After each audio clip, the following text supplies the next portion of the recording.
بسم الله الرحمن الرحيم. السلام علیکم ورحمۃ اللہ وبرکاتہ۔ الحمد للہ وکفی وسلام علی عبادہ الذین اصطفی، اما بعد۔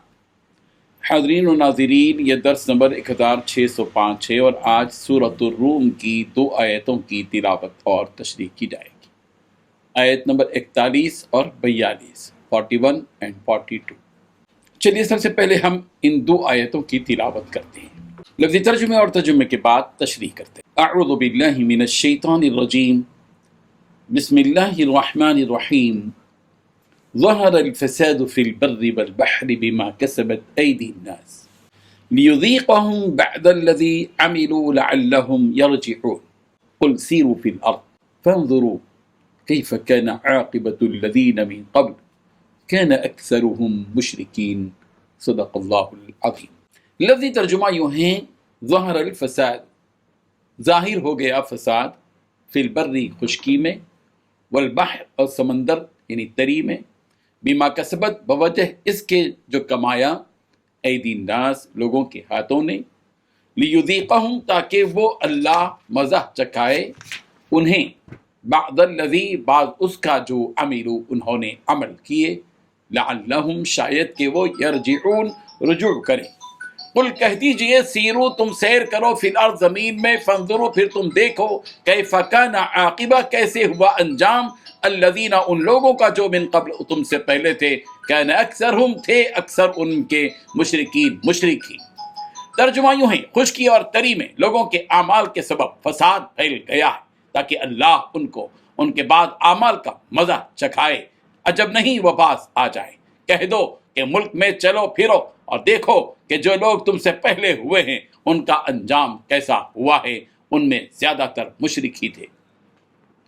ان 2 آیتوں میں 6 باتیں بتائی گئی ہیں۔ پہلی بات، لوگوں نے جو اپنے ہاتھوں سے کمائی کی اس کی وجہ سے خشکی اور تری میں فساد پھیل گیا، بگاڑ پھیل گیا۔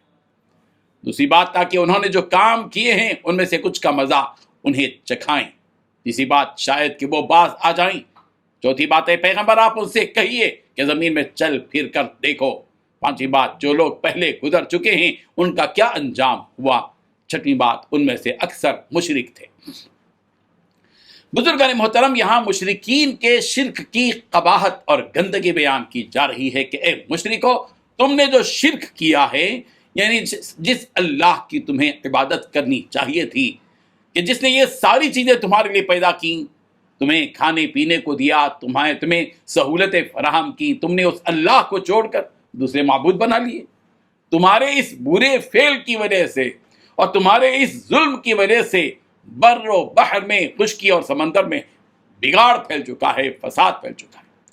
حضرت قتادہ رضی اللہ عنہ نے کہا کہ اس آیت سے مراد یہ ہے کہ اللہ تبارک و تعالیٰ نے حضرت محمد مصطفیٰ صلی اللہ علیہ وسلم کو نبی بنا کر بھیجنے سے پہلے بر و بحر میں یہ فساد برپا ہو گیا تھا، مگر جب آپ صلی اللہ علیہ وسلم تشریف لے آئے اور دین کی تبلیغ کی تو جن لوگوں کے حق میں ہدایت تھی وہ ایمان لے آئے اور بت پرستی سے باز آ گئے۔ اس طرح یہ فساد ختم ہو گیا۔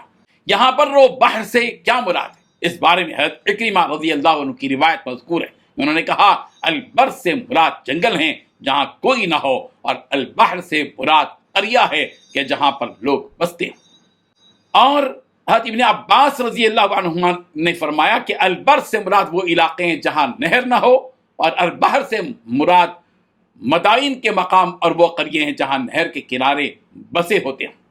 بہرحال ان کے کرتوتوں کی وجہ سے ہر جگہ شر اور فساد پھیل گیا تھا، تو ان کے اس گناہ کی سزا یہ ہوئی کہ اللہ نے ان پر قحط برسا کر انہیں ان کے بعض اعمال کا مزہ اس دنیا میں بھی چکھایا کہ دیکھو جو تم کر رہے ہو وہ غلط ہے، اب ہم نے تم پر قحط ڈال دیا ہے، تو جاؤ اور اپنے بتوں سے کہو کہ اس قحط کو وہ دور کریں، اور جب یہ لوگ نہیں کر سکتے تو تمہیں پتہ چل جائے گا کہ کرنے والی ذات صرف اور صرف ایک اللہ کی ہے، بس تم اسی کی طرف لوٹ کر آؤ۔ اگر تمہیں اللہ کے عذاب کی جھلکیاں اور مزید دیکھنا ہے تو تو اپنے اطراف و اکناف کے علاقوں کا سفر کرو، وہاں تمہیں وہ ویران بستیاں اور کھنڈرات ملیں گے، نظر آئیں گے، جنہیں دیکھ کر تمہیں ان کی ہلاکت اور ان پر آئے عذاب کا اندازہ ہو جائے گا۔ انہیں جو عذاب میں مبتلا کیا گیا اس کی وجہ ان کے برے اعمال تھے، ان کا شرک تھا۔ لہذا اگر تم اللہ کے عذاب اور اس کی پکڑ سے بچنا چاہتے ہو تو ایک اللہ کی عبادت میں آ جاؤ اور اس کی طرف رجوع کرو، کہ وہ یقیناً تم کو عذاب سے بچانے والا صرف اور صرف ایک اللہ ہے۔ اللہ تبارک و تعالیٰ ان حقیقتوں کو سمجھنے کی توفیق عطا فرمائے۔ آمین۔ وآخر دعوانا ان الحمد للہ رب العالمین۔